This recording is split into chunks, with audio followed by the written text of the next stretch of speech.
اور ان جو لوگ ہیں ہمارے بھائی اور سابقہ پارٹیوں سے ان کا تعلق ہے، تو ان کو میں کچھ ایسے نسخے بتانا چاہتا ہوں کہ جن کو روز لگتا ہے اور روز یہ وہ کہتے ہیں کہ جناب اب ملک ہمارا تباہی و بربادی کے دہانے پہ چلا گیا ہے، اور ہماری جو معاشی معاملات ہیں وہ بہت خراب ہو چکے ہیں، اور ہمارے ملک کے جو دیگر خارجہ پالیسی کے معاملات ہیں یا دیگر وہ جناب بالکل دگرگوں ہیں۔ تو میں ان کو بتاتا ہوں، نسخہ ہے میرے پاس، اگر عمل کریں گے تو یہ باقی زندگی کچھ سکون کی گزاریں گے، ورنہ پھر ان کے اوپر ہے کہ وہ جیسے پسند کریں، اسی طرح پھر آئے روز گیت گاتے رہیں اور غزلیں سنتے رہیں۔ تو سب سے پہلے تو میرا ان سے مشورہ ہے کہ جب کبھی بھی آپ لوگوں کے دل میں یہ خیال آئے کہ جی خدا نخواستہ ملک کی تباہی و بربادی ہو رہی ہے اور اکانومی اور معیشت ملک کی خراب ہو رہی ہے اور کاروبار خراب ہیں اور جناب ملک بالکل بدحالی کی حالت میں ہے، تو سب سے میں پہلے ان سے گزارش کرتا ہوں کہ وہ جو چشمہ سن گلاسز آپ نے پہنے ہوئے ہیں وہ جس بھی رنگ کے ہیں ان کو سب سے پہلے اتار کے ایک طرف پھینک دیں، وہ چاہے وہ نواز شریف کی حب میں آپ نے پہنے ہوئے ہیں یا بغض عمران میں یا اسی طرح کسی دیگر پارٹی میں، تو وہ چشمہ اپنی آنکھوں سے اتاریں، پھر دیکھیں تو آپ کے سامنے مطلع بہت صاف ہو جائے گا۔ جو وہ منظر آپ کو دکھائی دیتا تھا کہ ملک کے اندر خدا نخواستہ آگ لگی ہوئی ہے، لوگ بھوکے مر رہے ہیں، خودکشیاں ہو رہی ہیں، پیٹرول اتنا مہنگا ہو گیا ہے کہ جی پہیہ جام ہو گیا ہے، اور ملک کے اندر کوئی جناب وہ ترسیل کا عمل رک چکا ہے، اور یہاں پہ لوگ گھروں میں محصور ہو گئے ہیں اور فاقہ کشی پہ اتر رہے ہیں، تو وہ ان کو منظر ذرا بدلا ہوا نظر آئے گا۔ سب سے پہلی تو بات یہ ہے۔ دوسری بات یہ ہے کہ وہ جناب جو مافیاز کے طبلہ نواز ہیں، ایسے صحافی یا ایسے تجزیہ نگار یا ایسے میں کہتا ہوں کہ جی فال نکالنے والے طوطے، ان کی ذرا فالوں اور خبروں کے اوپر سے توجہ ہٹا کے کوئی نیوٹرل قسم کی وہ کوئی خبریں سنا کریں، اور کوئی ایسے چینل یا ایسے کوئی جو میڈیا کے جو ایسے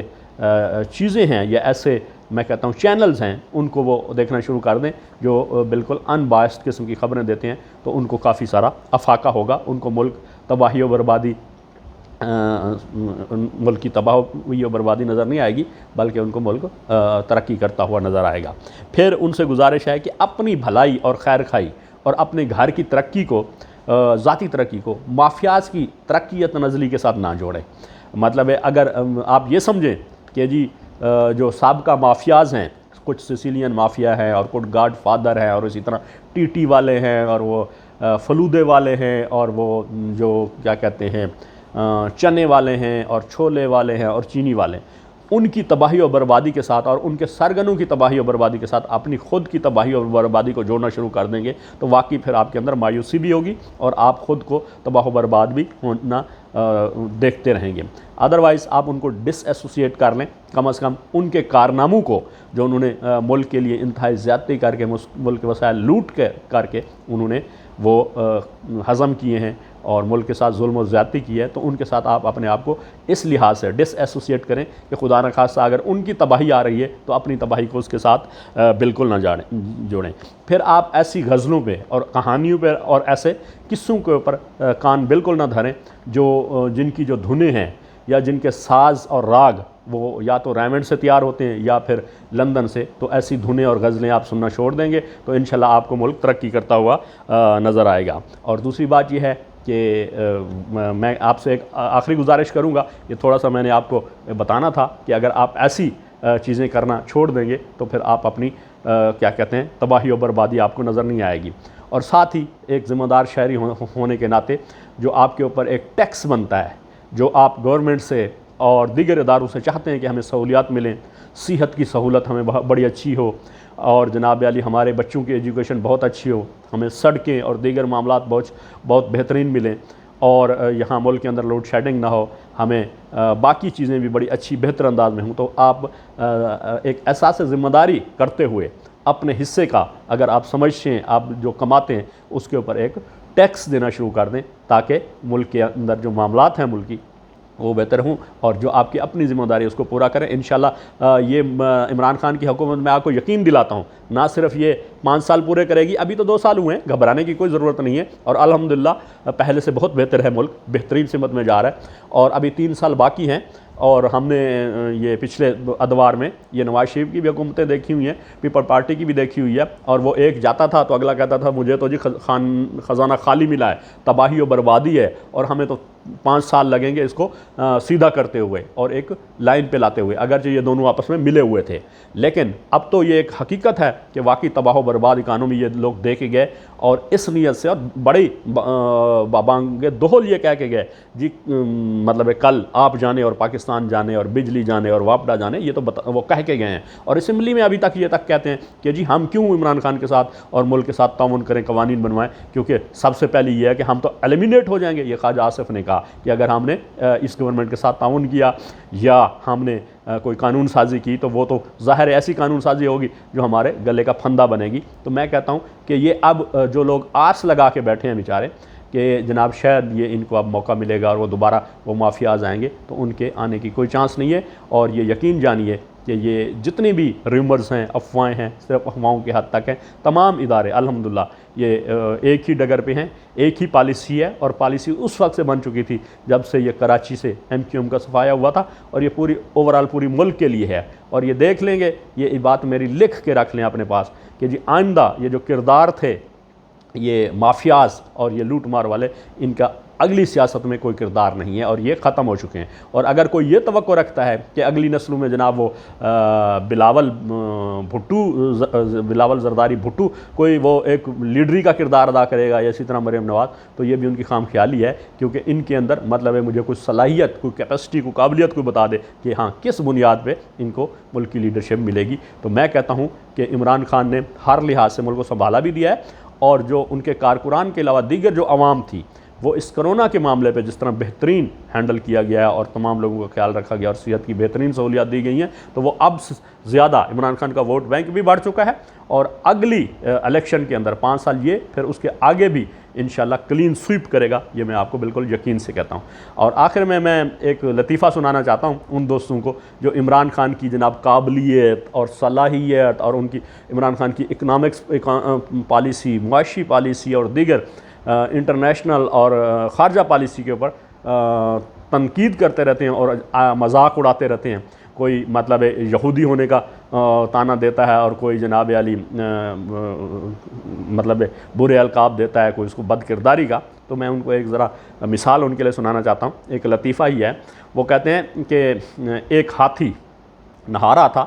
تو وہ ارد گرد کے جو بل ہیں وہ چوہے وہاں سے مختلف نکل کے دیکھ رہے تھے۔ کبھی ایک چوہا نکل آتا اور وہ اس کو جھانکتا اور پھر اندر گھس جاتا، پھر وہ دوسری سمت سے ایک اور چوہا نکل آتا، وہ بڑے غور سے ہاتھی کو دیکھتا اور وہ جناب علی وہ پھر اندر گھس جاتا، اور پھر چوہے مطلب ہر طرف سے وہ چیمنگیاں کرتے اور آپس میں مشورے، اور مطلب وہ جناب علی وہ بڑی ایک ماحول بنایا ہوا تھا چوہوں نے۔ تو وہاں سے کسی نے ان سے پوچھا کہ بھائی یہ ہاتھی تو نہا رہا ہے، اس کو تو پتہ بھی نہیں ہے، آپ بلو سے وہ نکل کے دیکھ رہے ہیں اور آپس میں منگوئیاں بھی کر رہے ہیں، اور آپس میں جس طرح کانا پھوسی اور وہ آپ بڑے مشورے بھی کر رہے ہیں، اور آپس میں مطلب وہ ایک وہ۔ تو کسی نے پوچھا کہ بھئی یہ آپ کو کیا ہے، ہاتھی تو نہا رہا ہے اور آپ جناب بلو سے نکلتے ہیں، جھانکتے ہیں، پھر گھس جاتے ہیں، پھر ادھر بھاگتے ہیں اور ادھر بھاگتے ہیں۔ تو وہ چوہوں نے کہا کہ جی ہم دیکھ رہے تھے یہ جو ہاتھی نہا رہا ہے، کہیں اس نے وہ جو کچھا پہنا ہوا ہے یہ کہیں یہ ہمارا تو نہیں اس نے چوری کیا۔ تو وہ کسی نے وہ جو ان سے سوال کر رہا تھا پوچھ رہا تھا کہ بھائی تم اتنے چوہے، تمہاری یہ اتنی سی وہ قد و قامت، تمہاری اتنی سی جسامت، اور وہ ایک کچھے کے اندر تم سارے کے سارے چوہے آ سکتے ہو، اور یہ کچھا تمہارا کیسے ہو سکتا ہے، یا تمہارا اس کچھے سے ساتھ کیا تعلق، یا اس کے اوپر، اس کچھے کے اوپر یا ہاتھی کے اوپر تم کیسے تبصرے کر رہے ہو؟ تو انہوں نے کہا کہ نہیں جی وہ ہم بھی کسی زمانے میں ہاتھی ہوا کرتے تھے، ہمارا وہ جو یہاں پہ جنگل کا بادشاہ ایک شیر تھا، وہ جب شکار کرتا تھا اور جناب علی وہ لوٹ مار کرتا تھا اور جنگل میں وہ جانوروں کا خون بہاتا تھا، تو وہ ساتھ ساتھ وہ جو اچھا گوشت تھا، خون، وہ خود پی جاتا تھا اور ہڈیاں ہمیں بھی پھینک دیتا تھا، اور کچھ خون چوسنے کے لیے ہمیں بھی مل جاتا تھا آخر میں بچا کھچا۔ تو ہم اس وقت بڑے طاقتور اور تکڑے تھے، اور ہم ہاتھی کی جسامت میں تھے۔ یہ تو ابھی یہ جو ہاتھی آ گیا ہے اور یہ جو ابھی جنگل کا حکمران بن گیا ہے، تو اس وجہ سے ہماری جسامت یہ کمزور پڑ گئی ہے، اور ہمیں وہ کھانے پینے کا وہ چیزیں نہیں مل رہی، اور ہمیں اس طرح کی خاطر مدارت ہماری نہیں ہو رہی جیسے کہ ہمارا سابق وہ جو حکمران تھا یا جو جنگل کا بادشاہ تھا ہماری خدمت کرتا تھا، اور ہم بھی اسی قد و قامت کے تھے۔ اب ہمارا یہ برا حال یہ جناب اس ہاتھی کی وجہ سے ہو گیا ہے۔ تو میں ان لوگوں سے کہتا ہوں، یہ جو لوگ کہتے ہیں کہ ساری اپنی خرابیوں اور کوتاہیوں اور کمیوں اور کمزوریوں کی وہ جو سبب یا اس کی وجہ عمران خان کو بتاتے ہیں، تو ان کی مثال ان چوہوں جیسی ہے۔ وہ جب وہ ہاتھی نہ آ رہا تھا اور چوہے دیکھ رہے تھے، وہ شروع سے ہی ایسے لوگ تھے، اور وہ ان کو اگر کہیں سے مل جاتا تھا تو وہ ناجائز طریقے سے جب وہ ان کی خوشامد کرتے تھے سابقہ حکمرانی کی یا ان کی پالیسی سے فائدہ اٹھاتے تھے، کیونکہ وہ خود چوریاں کر رہے تھے اوپر، اور نیچے بھی انہوں نے چور دروازے کھلے رکھے ہوئے تھے۔ جیسے آپ دیکھ رہے ہیں پی آئی اے کے معاملات ہیں، دیگر ہیں، سٹیل مل کے ہیں، کوئی ادارہ ایس سی سی پی دیکھ لیں، اسی طرح یہ شوگر کی جو ایسوسیشن ہے اس کو دیکھ لیں، اس کے اندر بھی سارے مطلب لوگ اپنی وہ شوگر ایسوسیشن والے پرائز طے کرتے تھے اور وہی قوم کو دی جاتی تھی۔ مطلب اسی طرح وہ ہر ادارے کے اندر ان کے سارے ایجنٹ بیٹھے تھے اور یہ مل کے قوم کا خون چوس رہے تھے۔ تو اب ان کو بڑی تکلیف ہے، تو اب انشاءاللہ آئندہ نہیں ہونے لگے گا، اور آئندہ انشاءاللہ ملک ہمارا ترقی بھی کرے گا۔ ایک ہماری صحیح سمت میں عمران خان نے چلا دیا ہے، اور تمام بادل چھٹ بھی چکے ہیں۔ وہ جناب علی جب سے شروع ہوئے، وہ انڈیا کا شور شرابہ شروع ہو گیا، پھر وہ آئی ایم ایف کی قسطیں آ گئیں، پھر اس کے بعد جناب علی کرونا آ گیا، دیگر معاملات آ گئے، وہ ساروں سے اللہ نے آہستہ آہستہ کر کے جناب عمران خان کی حکومت کے اور اس رجیم کے راستے کے جو کانٹے تھے خود بخود صاف کر دیے۔ اللہ کے فضل سے انشاءاللہ بہترین ملک چل رہا ہے اور چلے گا، اور حکومت بھی یہ نہ صرف 5 سال پورے کرے گی بلکہ اگلے 5 سال، اور ہم یقین سے کہتے ہیں یہ پڑھا لکھا طبقہ جیسا کہ عمران خان کے ساتھ اب لگ گیا ہے، اگلے کئی مطلب دہائیوں تک انشاءاللہ یہ رجیم چلتا رہے گا اور ملک کے اندر بہترین ریفارمز ہوں گی۔ تو دوستو، امید ہے آپ کو یہ میری ویڈیو پسند آئی ہوگی۔ جن دوستوں کو بھی یہ ویڈیو پسند ہے اپنے دوستوں میں شیئر بھی کریں، چینل سبسکرائب بھی کریں۔ تو انشاءاللہ ملیں گے اس طرح کی نئی ویڈیو میں۔ السلام علیکم ورحمۃ اللہ وبرکاتہ۔